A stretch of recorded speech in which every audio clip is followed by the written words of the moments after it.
Take your welfare check somewhere else, ghetto trash. The words explode through Gate 47. Linda Morrison, senior flight attendant with 15 years of airline authority, sneers down at a young black woman holding an economy boarding pass. "Ma'am, my seat is 12C. I have a valid ticket." "Sure you do, hood rat." Linda's voice drips with venom. "You probably can't even afford the peanuts." Without warning, Linda shoves the woman's shoulder, sending her stumbling backward. Her worn messenger bag flies open, contents scattering across the jet bridge floor. Laptop, papers, a business card that slides under nearby feet. 180 passengers watch in stunned silence as the young woman kneels to gather her belongings, designer clothes, and coach purses, stepping carefully around her. Have you ever been judged so harshly that people forgot you might be exactly who they need you to be? 6:50 a.m., Gate 47, Chicago O'Hare. Without warning, Linda shoves Zara's shoulder hard. The young woman stumbles backward, her worn messenger bag flying open. Contents scatter across the jet bridge. Laptop, papers, a business card that slides under nearby feet. "Pick up your garbage before someone steps in it," Linda snarls, loud enough for rows of waiting passengers to hear. "This isn't the project." Zara Williams, 28, kneels quietly to gather her belongings. Her vintage blazer rides up, revealing a faded t-shirt underneath. Passengers in designer clothes and coach purses step carefully around her, phones discreetly recording. "Boarding closes in 10 minutes, Gate Agent Marcus announces over the intercom. His eyes darted nervously between Linda and the growing crowd of onlookers. Linda crosses her arms, blocking the jet bridge entrance like a bouncer. "I don't care what that fake boarding pass says. You're not getting on my aircraft looking like you just crawled out of Section 8 housing." A middle-aged woman in pearls whispers to her husband, "She probably stole someone's ticket." "Or used stolen credit cards," another passenger adds, not bothering to lower his voice. Zara stands slowly, brushing dust from her jeans. Her movements are measured, controlled. "I purchased this ticket legally. My confirmation number is—" "Save it for someone who cares, Queen Latifah." Linda's voice carries across the gate area. "Security's already on their way to drag you out. Maybe next time you'll think twice before trying to fly above your pay grade." At 6:52 a.m., Marcus steps forward hesitantly. "Linda, maybe we should just check the manifest." "Don't you dare question my judgment," Linda snaps. "I've been doing this job since before this little ghetto princess learned to walk." 3 rows back, passenger Ashley Lane discreetly starts an Instagram live stream on her phone. @TravelTruth Chicago flashes across the screen. Within seconds, 47 viewers tune in. "This is insane," Ashley whispers to her camera. "The flight attendant is literally refusing to let a black woman board with a valid ticket." The viewer count jumps to 156, then 284. 6:54 a.m. Linda's voice grows louder, more theatrical. "Look at her! Does she look like she belongs in first class? Hell, does she look like she belongs on an airplane at all?" "Ma'am, I'm seated in economy," Zara repeats calmly, holding up her boarding pass. "Row 12, seat C." Probably printed that at home on her welfare computer. Linda turns to address the gate area like she's performing for an audience. You know how these people operate. They think they can scam their way onto flights, then cry racism when they get caught. A businessman in seat 3A pulls out his phone, thumb hovering over the record button. 6:55 a.m. "I'm calling for backup," Linda announces, reaching for her radio. "We have a disruptive, non-compliant passenger attempting to board with fraudulent documentation." Zara's messenger bag lies open beside her. Among the scattered papers, a keen observer might notice a Platinum American Express card, quickly swept back into her wallet, business documents bearing SkyTech Aviation Consulting letterhead, a VIP lounge receipt time-stamped 5:47 a.m. that morning. Her phone buzzed with a text. "Board meeting moved to 9 a.m. Critical vote today. James." She responds quietly, I understand your concerns. Let me help resolve this. Don't you condescend to me? Linda's face flushes red. Girls like you think you can sweet-talk your way out of anything. Not today. 6:57 a.m. Two TSA officers approach, their footsteps heavy on the terminal floor. Officer Johnson, a thick-set man with tired eyes, and Officer Martinez, younger but equally skeptical. What's the situation? Johnson asks. Linda gestures dramatically at Zara. Attempted boarding with suspicious documentation. The passenger became aggressive when questioned about seat assignment. That's not accurate, Zara says quietly. See? Arguing with federal officers now? Linda's smile is triumphant. I told you she was trouble. Ashley's Instagram live viewer count hits 847. Comments flood the screen. This is disgusting. Sue them all. Where is this happening? Flight AA2847. Spread this. 6:58 a.m. A passenger in 4B starts a Twitter thread. AA2847 discrimination happening now at O'Hare Gate 47. Flight attendant calling black woman ghetto trash, refusing boarding. This is 2025, people. The tweet gets 23 retweets in under a minute. Marcus Radio Operations. Gate 47 to Ops. We have a situation requiring ground support. Officer Martinez examines Zara's boarding pass, comparing it to his tablet screen. This looks legitimate to me. Don't let her fool you, Linda interjects. These people are experts at document fraud, probably learned it in prison. A collective gasp rises from nearby passengers. Several phones emerge from pockets, cameras focusing on Linda's face.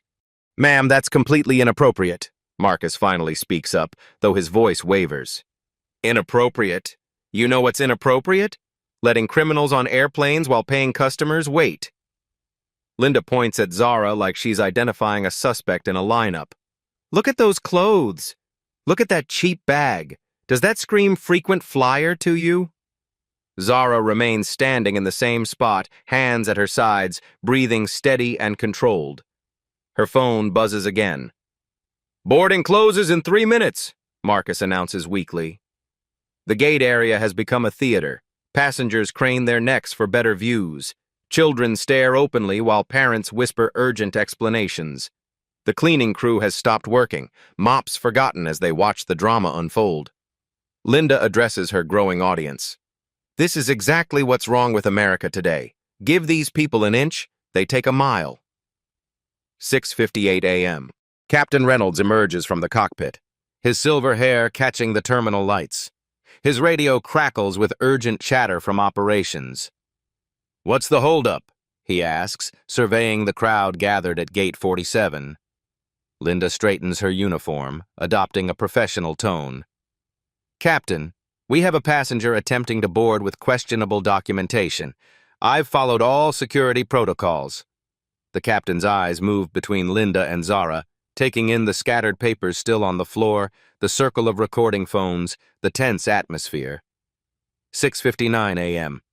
Airport Supervisor Janet Kim strides through the crowd, her heels clicking against the polished floor. She carries a tablet, her face stern with bureaucratic authority. I understand we have a boarding issue, Janet announces. Let me review the situation. Ashley's Instagram live stream now shows 3,200 viewers. Comments pour in faster than she can read them. AA customer service, better see this. Someone getting fired today. This is viral by tonight. Oh, great, Linda mutters, noticing the phones. Now everyone's a journalist. 7:01 a.m. passenger. David Brooks in seat 8F. Emails the video to ABC 7 News Chicago with the subject line, Urgent, discrimination incident at O'Hare. His wife tugs at his sleeve nervously. David, maybe we shouldn't get involved, she whispers. This is wrong, Karen. Someone needs to document this.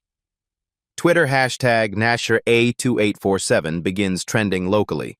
The original thread has 847 retweets and climbing. News outlets start picking up the story. At NBC Chicago, Breaking. Discrimination incident reported at O'Hare Gate 47. At Sun Times. Video shows AA flight attendant refusing black passenger boarding. Janet reviews her tablet, scrolling through passenger information. Her expression grows more puzzled by the second. Ms. Williams, I see you accessed the Admiral's Club Lounge at 5:47 a.m. this morning. Your membership shows Platinum Elite status. VIP lounge access? Linda scoffs. Probably snuck in behind someone else. Security at those places is a joke, or used a stolen card. Two passengers in the boarding line exchange glances. A woman in a Chanel suit whispers to her companion, "Maybe we should say something." Her husband nervously checks his Rolex nervously. "Don't get involved, Patricia. We have the merger meeting at 9 a.m. But before they can debate further, a man in cowboy boots speaks up. "She doesn't belong here anyway. Look at her." A college student with a Northwestern sweatshirt turns around angrily. "That's completely racist, sir." "Facts aren't racist, kid," the man replies. "I travel first class twice a week. I know the type of people who can afford these tickets." The gate area splits into visible camps. Younger passengers largely support Zara, while older business travelers seem to side with Linda's assessment. 7:02 a.m. The divide in the gate area becomes visible. Half the passengers have their phones out, clearly sympathetic to Zara. The other half nod along with Linda's comments, their body language suggesting agreement. A teenager with purple hair speaks up. "This is totally unfair. She has a ticket just like everyone else." Her mother quickly shushes her. "Don't get involved, Morgan." Marcus radio operations again. "We need immediate assistance at Gate 47. The situation is escalating." Captain Reynolds checks his watch. "We're now running behind schedule. I need this resolved immediately." 7:03 a.m. Linda sees an opportunity to regain control. She walks to the gate desk and picks up the microphone for the PA system. "Ladies and gentlemen, American Airlines apologizes for the delay. We have a passenger who refuses to comply with crew instructions regarding proper documentation." Her voice echoes through the terminal. Nearby gates turn their attention to the commotion. Passengers from other flights begin gathering to watch. "This is standard security protocol," Linda continues. "We appreciate your patience as we ensure everyone's safety." Zara remains in the same spot, hands folded, breathing steadily. The spotlight of attention seems to have no effect on her composure. A businessman in an expensive suit calls out, "Just get her off so we can board. Some of us have important meetings." 7:04 a.m. TSA Officer Johnson requests backup. "We need additional personnel at Gate 47 for a potential removal situation." Janet Kim reviews security footage on her tablet, scrolling through earlier timestamps. Her brow furrows as she watches Zara's seamless entry through VIP security screening. "Ma'am," Johnson addresses Zara, "I'm going to need additional identification and documentation." Zara reaches into her messenger bag slowly, deliberately. She pulls out her driver's license, credit card, and boarding pass confirmation. "Everything appears to be in order," Officer Martinez concludes after examining the documents. Linda's voice grows shriller. "Don't be fooled by fake IDs. These people are professionals." 7:05 a.m. The crowd has grown to nearly 200 people. Passengers from gates 45, 49, and 51 abandon their own boarding processes to witness the spectacle. Gate agents from adjacent areas arrive to manage the gathering crowd. The situation has transformed from a simple boarding dispute into a terminal-wide event. Airport maintenance crew pretend to clean nearby areas while straining to hear every word. Food court vendors crane their necks from behind their counters. Even TSA agents not directly involved pause in their duties to observe. Ashley's live stream peaks at 15,600 viewers. The chat moves too fast to follow. "Someone call Al Sharpton. This is going viral, worldwide. AA customer service better be watching." "That woman has more patience than I do. Local news vans are confirmed en route to O'Hare. WGN, ABC-7 and NBC Chicago have all dispatched crews. Captain Reynolds makes a command decision. I'm suggesting we deplane everyone and conduct a full security review of all passengers. This is the only way to resolve this safely. Groans erupt from the boarding area. A mother holding a crying baby speaks up. "We've been traveling for 18 hours from Tokyo. Please don't make this worse." Business travelers check their phones anxiously, calculating missed connections and rescheduled meetings. "See what you've caused?" Linda addresses Zara directly, her voice carrying across the silent terminal. "Now everyone suffers because you can't accept reality." A pilot from United Airlines, off-duty but in uniform, approaches Janet Kim quietly. "Ma'am, I've been observing this situation. This doesn't look like standard protocol to me." "Sir, please return to your gate," Janet replies tersely. "This doesn't concern other airlines." "Discrimination concerns all of us," the pilot responds, though he steps back. 7:06 a.m. Janet Kim steps forward, her authority cutting through the chaos. "Ms. Williams, I'm going to give you one final opportunity to deplane voluntarily. If you refuse, airport security will remove you from the premises and you'll be placed on our no-fly list permanently." The weight of her words settles over the crowd. A lifetime ban from America's largest airline would severely restrict domestic travel options. The terminal falls silent except for the distant hum of air conditioning and muffled gate announcements from other concourses. Even the cleaning crew stops their work to listen. A child's voice breaks the silence. "Mommy, why is everyone being mean to that lady?" "Shh, baby. Sometimes grown-ups don't get along." Zara looks around at the faces surrounding her. Some hostile, some sympathetic, most simply curious about the outcome. The weight of nearly 200 stares would crush most people. Camera phones capture every micro-expression, every breath, every blink. Security guards position themselves at strategic points throughout the gate area. Their presence adds an ominous undertone to the already tense atmosphere. Instead of showing any sign of stress, Zara speaks quietly. "May I make one phone call first?" Linda throws her head back and laughs, the sound echoing off the terminal's high ceilings. "Calling your public defender won't help you here, sweetie. You're about to be banned from flying American Airlines for life. Hope you like Greyhound buses." Several passengers chuckle at Linda's comment. The businessman with the Rolex nods approvingly. The captain nods reluctantly to Janet. "One call. Make it quick. We're already facing cascade delays to Atlanta, Charlotte, and Miami." Zara pulls out her iPhone 15 Pro, the device looking surprisingly premium in her weathered hands. The screen shows a contact simply labeled James, direct line. "This should be entertaining," Linda announces to her audience of passengers and crew, her confidence at an all-time high. "Let's see which bargain basement lawyer she thinks is going to save her from federal trespassing charges." Officer Johnson positions himself closer to Zara, his hand resting on his radio. Officer Martinez mirrors the movement from the opposite side. Two additional security personnel approach from the main terminal corridor. The gate area has become completely silent. Even crying babies seem to sense the tension and quiet down. The only sound is the soft hum of fluorescent lights and distant baggage carts. Ashley whispers to her phone camera. "She's making the call. This is either going to end really badly or—" She trails off, unable to finish the thought. 7:07 a.m. Zara taps the screen. The phone rings once, then twice. Linda smirks at the watching crowd. Probably going straight to voicemail. Reality's about to hit hard. On the third ring, a voice answers, and everything changes.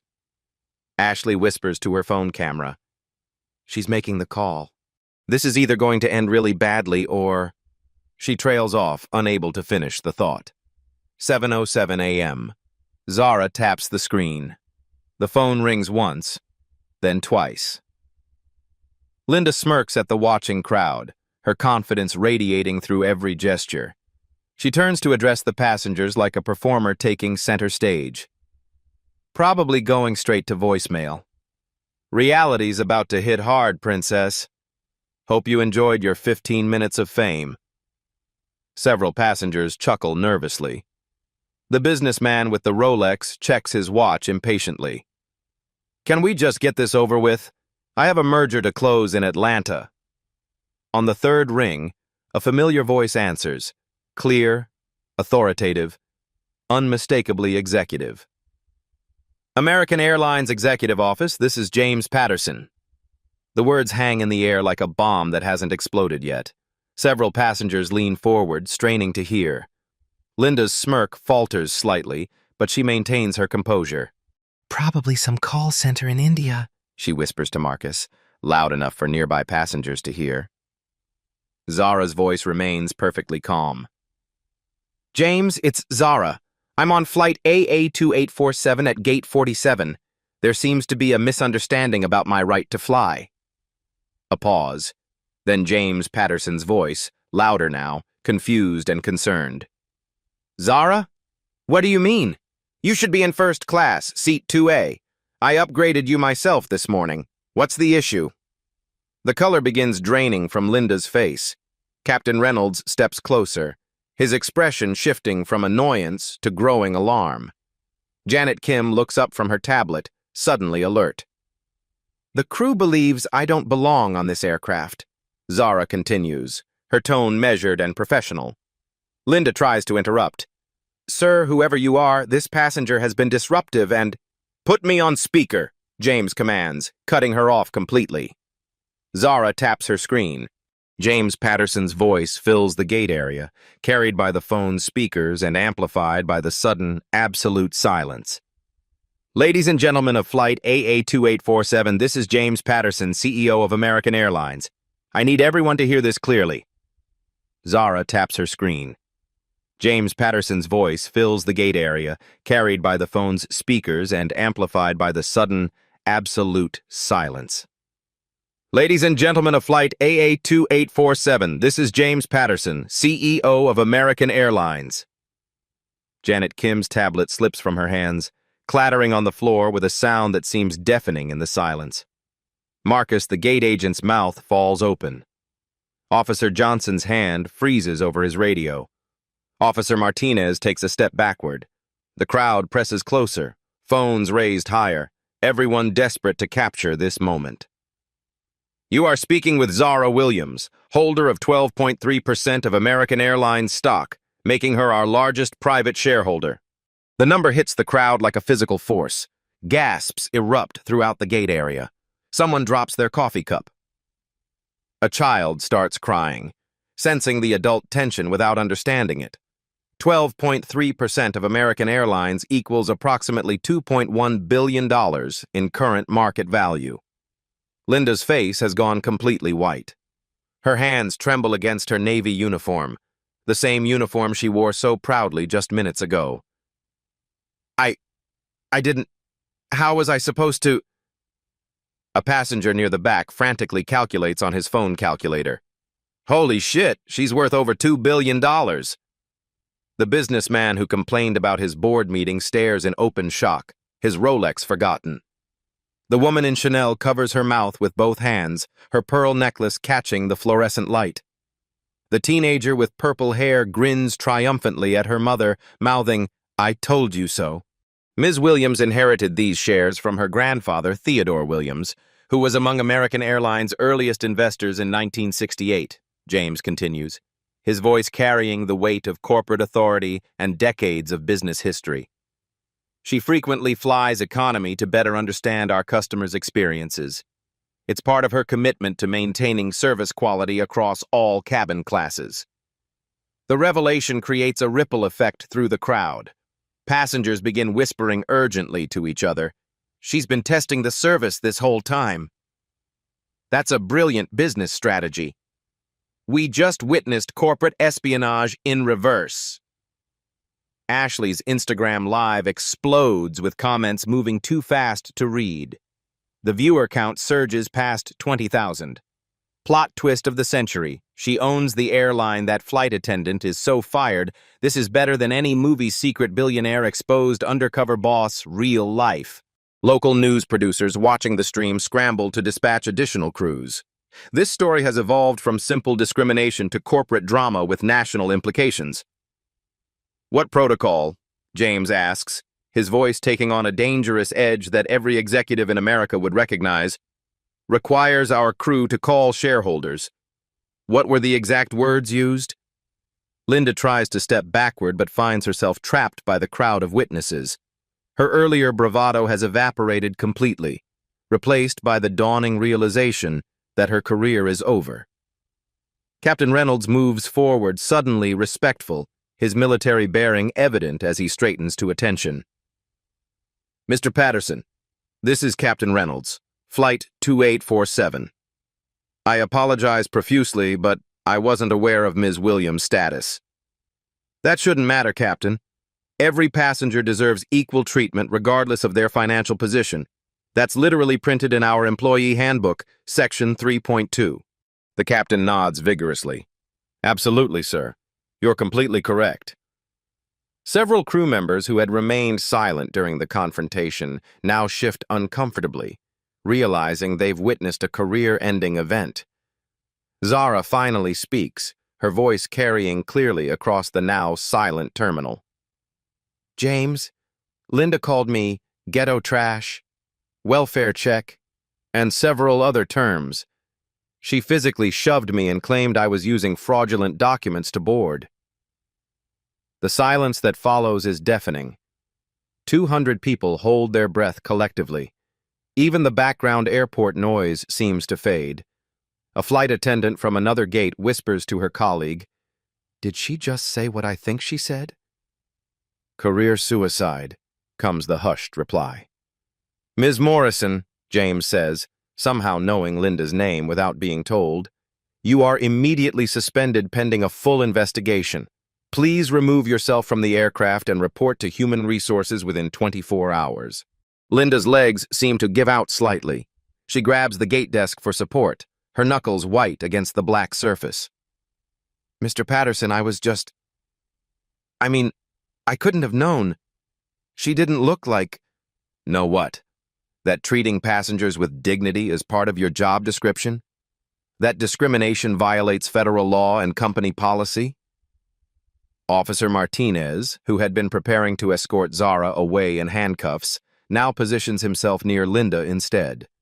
The reversal is stark and immediate, a perfect visual representation of how quickly power dynamics can shift. "Furthermore," James continues, his voice growing stronger and more authoritative with each word, "I want full video documentation of this incident. I understand passengers were live streaming?" Ashley raises her hand tentatively, her phone still broadcasting to over 20,000 viewers. "Yes, sir. I have everything recorded. The whole thing, from the beginning." "Excellent. Please forward that to our corporate communications team immediately. We'll need it for the investigation and our public response." Janet Kim scrambles to pick up her tablet, her professional composure completely shattered. "Mr. Patterson, as airport supervisor, I take full responsibility for—" "Ms. Kim, you'll be hearing from our legal department regarding proper passenger treatment protocols." The crowd begins to shift. Passengers who had sided with Linda now avoid eye contact. Several people approach Zara, offering apologies and support. The college student in the Northwestern sweatshirt speaks up. "Ma'am, I'm sorry we didn't do more to help." The off-duty United pilot approaches Captain Reynolds. "This is exactly why we need better training across all airlines." Linda makes one last desperate attempt. "Mr. Patterson, you have to understand, she didn't look like— her clothes—" "Ms. Morrison, stop talking. Your employment status is under review. Airport security will escort you from the premises."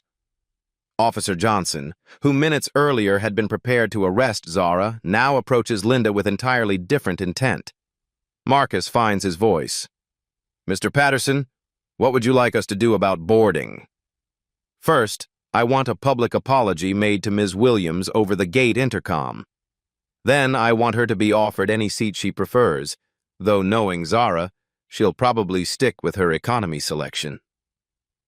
Zara smiles for the first time during the entire incident. James, you know me too well. 12C is perfect.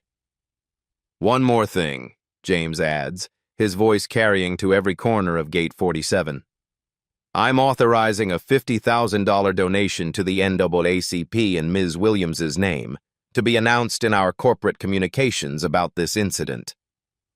The crowd begins to applaud. What started as scattered clapping grows into sustained applause that echoes through the terminal. But Zara raises her hand, and the applause fades. Actually, James, I have a different request. Janet Kim scrambles to pick up her tablet, her professional composure completely shattered. Sweat beads form on her forehead despite the terminal's air conditioning. Mr. Patterson, as airport supervisor, I take full responsibility for Ms. Kim. You'll be hearing from our legal department regarding proper passenger treatment protocols and federal aviation regulations. James cuts her off. This incident represents a serious breach of both company policy and civil rights law. The crowd begins to shift. Passengers who had sided with Linda now avoid eye contact, suddenly fascinated by their phones or shoes. Several people approach Zara, offering apologies and support. The college student in the Northwestern sweatshirt speaks up first. Ma'am, I'm so sorry we didn't do more to help earlier. That was wrong of us. The off-duty United pilot approaches Captain Reynolds. Captain, this is exactly why we need comprehensive bias training across all airlines. This could have happened to any of our passengers. Linda makes one last desperate attempt, her voice cracking. Mr. Patterson, you have to understand, she didn't look like... her clothes were... How was I supposed to know? Ms. Morrison, stop talking immediately. Every word you say is being recorded and will be used in the investigation. Your employment status is under active review. Officer Johnson, who minutes earlier had been prepared to arrest Zara, now approaches Linda with entirely different intent. Ma'am, I need you to come with me. But Zara raises her hand, and the commotion fades. Actually, James, I have a different request. 7:12 a.m. The terminal falls silent again. Even the background noise seems to pause as everyone waits for Zara's words. She pulls out her tablet, not the cheap device Linda had assumed, but a latest generation iPad Pro. Her fingers move swiftly across the screen, projecting quarterly financial data onto the gate's information display. Before we proceed, I'd like everyone to understand the real cost of discrimination. Charts and numbers fill the screen. Passengers crane their necks to see, phones capturing every detail. American Airlines Q3 revenue, $13.4 billion, Zara announces, her voice carrying the authority of someone who spent years analyzing these figures. Customer satisfaction ratings have declined 23% over the past 18 months due to discrimination complaints. Linda stares at the display, her face growing paler. She recognizes the numbers. These are internal metrics not available to the public. Legal settlements for bias incidents this fiscal year alone, $847,000. That's nearly double last year's total. Janet Kim checks her own tablet frantically, trying to verify the numbers. Her expression confirms their accuracy. James, what's the average stock price impact when discrimination videos go viral? Approximately 2.3% drop within 48 hours, James responds immediately. With our current market cap of $17.2 billion, that represents roughly $395 million in lost value. The businessman with the Rolex does rapid calculations. Jesus Christ, this incident could cost the company $400 million. Zara nods. And that's just the immediate impact. Long-term brand damage, lost customer loyalty, regulatory scrutiny. The total cost often exceeds $1 billion per incident. Ashley's live stream chat explodes with financial analysts and business students breaking down the numbers in real time. Bon B for one racist flight attendant. This is why diversity training matters. Stock futures already dropping. PR nightmare incoming. Now, Zara continues, let's discuss federal regulations. Linda, you violated 14 CFR Part 382, the Air Carrier Access Act, which prohibits discrimination in air transportation. Linda's mouth opens and closes soundlessly. She clearly has no knowledge of aviation law. You also violated our own company diversity policy, specifically Section 4.7.3 of the Employee Handbook, which states, any employee found engaging in discriminatory behavior based on race, gender, economic status, or appearance will face immediate termination. Captain Reynolds nods grimly. That's correct. I've had to enforce that policy twice in my career.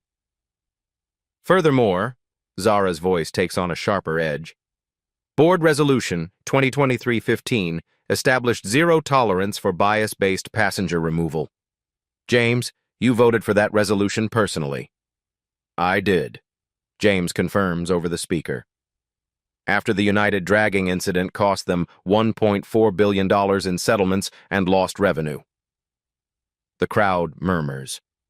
Several passengers remember that viral video and its aftermath. 7:15 a.m. James, I'm exercising my voting rights as a major shareholder to demand immediate action. The phrase sends a chill through every corporate employee present. Major shareholders don't make casual demands.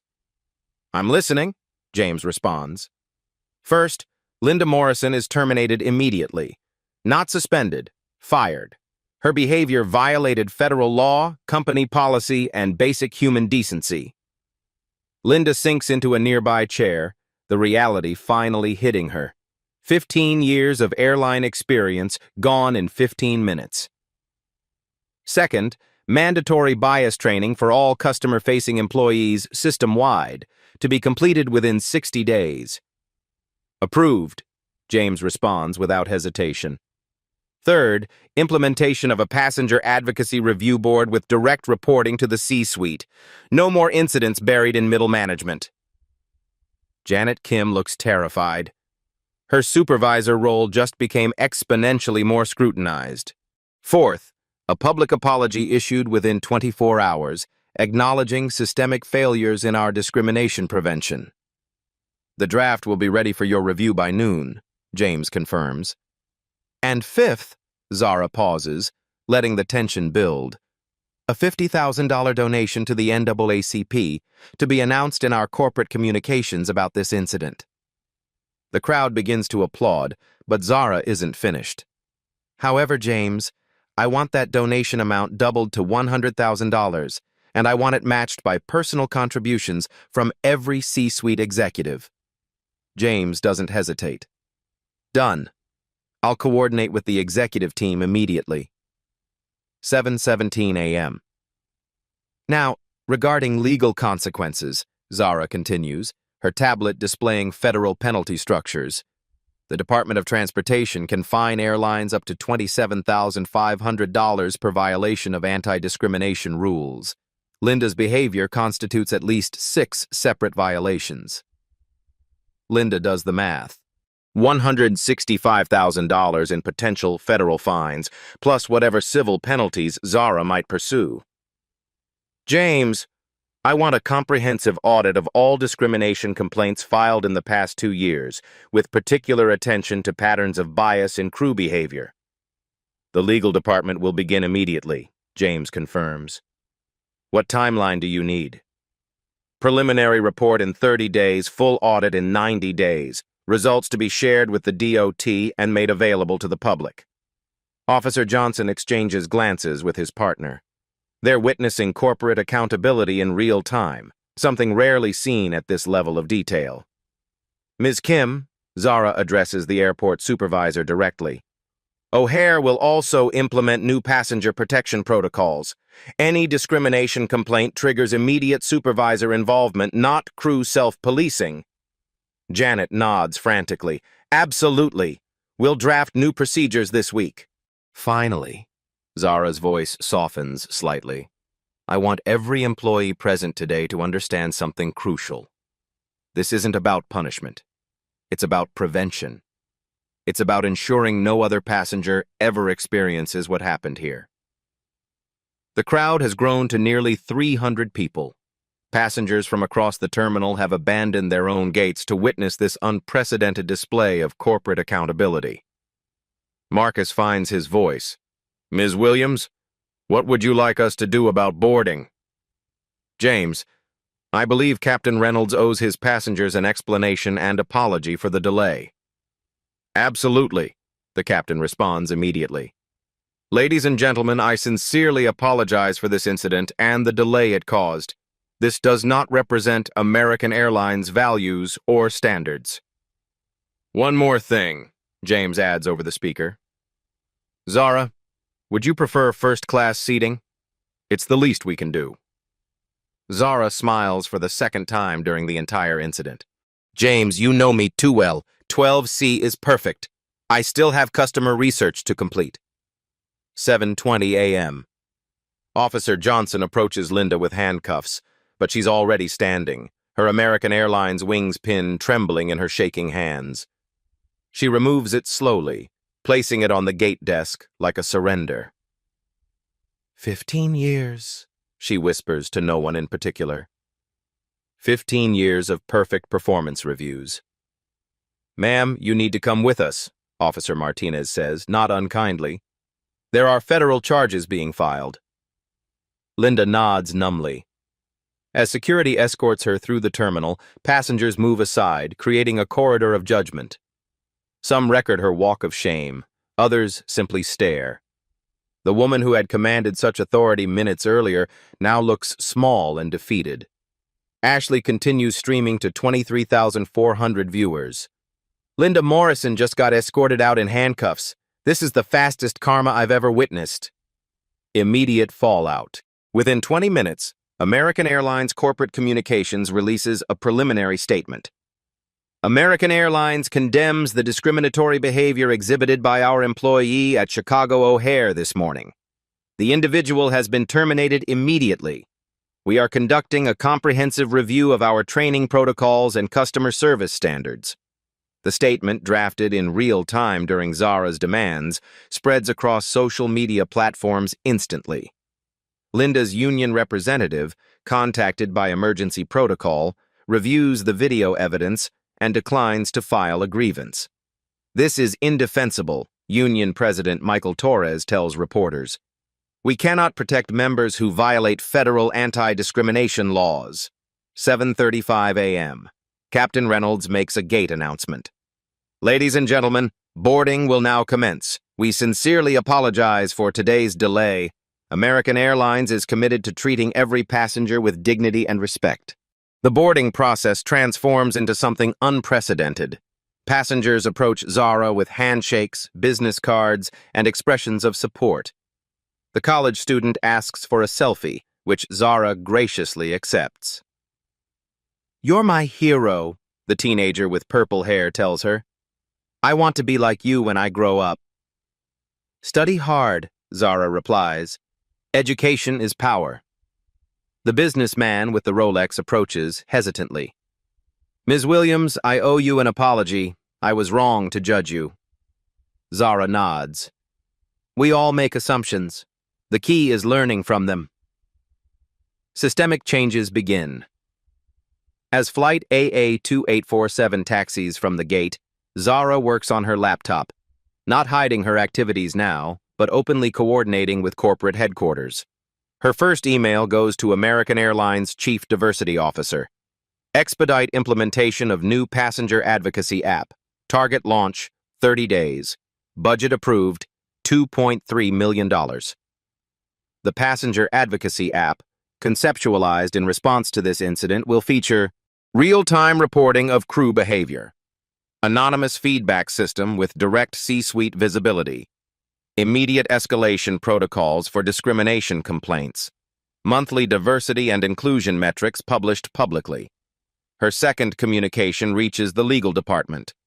Retain external civil rights firm for comprehensive policy audit. Recommend Patel and Associates. No internal conflicts of interest. Technology integration. 3 weeks after the incident, American Airlines announces a pilot program. Select flight attendants will wear body cameras on high-traffic routes. The program, initially met with union resistance, gains support after Linda's case becomes a cautionary tale industry-wide. The cameras serve dual purposes, protecting passengers from discrimination and protecting crew from false accusations. Training overhaul. Dr. Sarah Lane, hired as Director of Bias Prevention, implements revolutionary training protocols. 40-hour mandatory bias recognition courses for all customer-facing employees. Quarterly refresher sessions with real-world scenario testing. Performance evaluations now include customer treatment metrics. Anonymous passenger feedback directly impacts employee reviews. The training uses Linda's incident as a primary case study, ensuring every employee understands the personal and corporate consequences of discriminatory behavior. Industry ripple effects. United Airlines CEO Scott Kirby calls James Patterson directly. "We need to discuss industry-wide standards. What happened at O'Hare can't happen anywhere." Delta, Southwest, and JetBlue announce similar anti-discrimination initiatives within 48 hours. The Department of Transportation, under pressure from viral social media coverage, fast-tracks new federal regulations. 8:47 a.m. Atlanta arrival. As passengers deplane in Atlanta, many approach Zara one final time. Flight attendant Sarah Mitchell, who replaced Linda mid-flight, speaks privately with her. "Ms. Williams, I've been flying for 12 years. What happened today changed how I'll approach every passenger interaction." "That's all I hoped for," Zara replies. Legal consequences for Linda. Federal prosecutors file charges under 18 U.S.C. Section 45, interference with federally protected activities, and 49 U.S.C. Section 46318, interference with flight crew member or flight attendant. Linda's legal troubles extend beyond criminal charges. Permanent placement on the Federal Aviation Administration's no-fly enforcement list. Civil lawsuit filed by the NAACP on behalf of discrimination victims. Personal bankruptcy filing after legal fees exceed $150,000. Divorce proceedings initiated by her husband, citing irreconcilable differences. Corporate accountability measures. American Airlines stock initially drops 2.1%, but recovers within a week as investors praise the company's swift, comprehensive response. The incident became a Harvard Business School case study in crisis management and corporate social responsibility. James Patterson's compensation package is modified to include diversity metrics. For the first time in airline industry history, C-suite bonuses depend partially on discrimination complaint reduction. 3 months later, measurable results. The reforms produce quantifiable improvements. Discrimination complaints down 67% system-wide, customer satisfaction ratings up 31%, employee retention in diversity training programs, 94% federal violations, 0 across all American Airlines operations, the intellectual victory. Zara's approach, data over emotion, systemic change over personal revenge, legal precedent over public humiliation, creates a template copied by corporations nationwide. She receives invitations to speak at Harvard Business School, Crisis Management, Stanford Graduate School of Business, Corporate Governance. Congressional hearings on transportation discrimination, United Nations Human Rights Council, private sector accountability, personal impact. Despite her wealth, Zara continues flying economy on random routes, conducting what she calls customer experience audits. Her presence, now known throughout American Airlines, ensures consistent service quality. She established the Theodore Williams Foundation, named after her grandfather, with a $50 million endowment focused on transportation equity and civil rights advocacy. Media legacy. Ashley's Instagram live recording receives 4.2 million views within 72 hours. Major news networks license the footage, turning Linda's discrimination and Zara's response into a cultural touchstone. The hashtag #ZaraWilliams effect trends globally. used whenever underdogs reveal unexpected power to create positive change. Industry transformation. The incident catalyzes the most comprehensive anti-discrimination reforms in aviation history. The O'Hare Protocol becomes standard across all major airlines. Immediate supervisor intervention for any discrimination complaint. Body camera programs for customer-facing employees. Real-time passenger advocacy systems. Quarterly bias training with scenario-based testing. Public reporting of discrimination metrics. Linda Morrison's 15 minutes of power cost her everything. Zara Williams' 15 minutes of humiliation changed an entire industry. 6 months later, the American Airlines Training Center in Dallas buzzes with activity. New hire orientation includes a mandatory 90-minute session titled The O'Hare Incident, a case study in professional conduct. Instructor Maria Santos dims the lights and plays Ashley's Instagram live recording to a room of 200 future flight attendants. The video, now viewed over 15 million times, has lost none of its impact. "This is Linda Morrison," Santos explains as Linda's face fills the screen. She had 15 years of experience, excellent performance reviews, and pension benefits. Watch what happens when 15 minutes of prejudice destroys a lifetime of work. The trainees sit in stunned silence as events unfold. When Zara reveals her identity, several gasps echo through the room. The twist still surprises first-time viewers. "Notice," Santos continues, "how Ms. Williams chose data over emotion, systems over revenge, progress over punishment. This is what transformational leadership looks like." The Zara Williams Institute. Located in Chicago's South Side, the Institute occupies a renovated warehouse that once stored airplane parts. Now it houses the nation's first transportation equity research center, a civil rights legal clinic specializing in travel discrimination, leadership development programs for underrepresented communities, a museum documenting discrimination in American transportation. The centerpiece is a replica of Gate 47, preserved exactly as it appeared on that February morning. Visitors can experience an immersive recreation of the incident, complete with Ashley's live stream commentary and real passenger reactions. Over 100,000 visitors have toured the exhibit, including corporate executives, civil rights leaders, and curious tourists who remember the viral video. Personal reflection. Zara stands in her Chicago penthouse, looking out at O'Hare's distant runway lights. Her assistant brings the evening news summary. 3 more airlines have adopted the O'Hare Protocol this month. Her phone buzzes with a text from James Patterson. "Discrimination complaints at industry low levels. Your grandfather would be proud." She smiles, remembering Theodore Williams' words, "Power isn't about what you can take, baby girl. It's about what you can change." The ripple effect continues. Linda Morrison's story serves as a cautionary tale across industries. Hotels, restaurants, retail chains, and transportation companies use her downfall to illustrate the career-ending consequences of discrimination. She now works at a suburban call center for $12 per hour. Her airline career permanently over. Occasionally, co-workers recognize her from the viral video. Most pretend they don't. Her marriage ended. Her house was foreclosed, her retirement savings depleted by legal fees.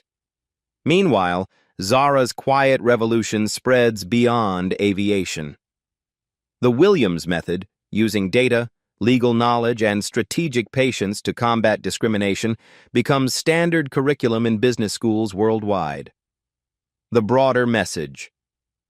Sometimes the most powerful response to discrimination isn't anger, it's action, Zara tells audiences during her speaking engagements. Not every battle needs to be fought with volume. Some are won with voting shares. Her approach proves that lasting change comes from systemic transformation, not individual confrontation.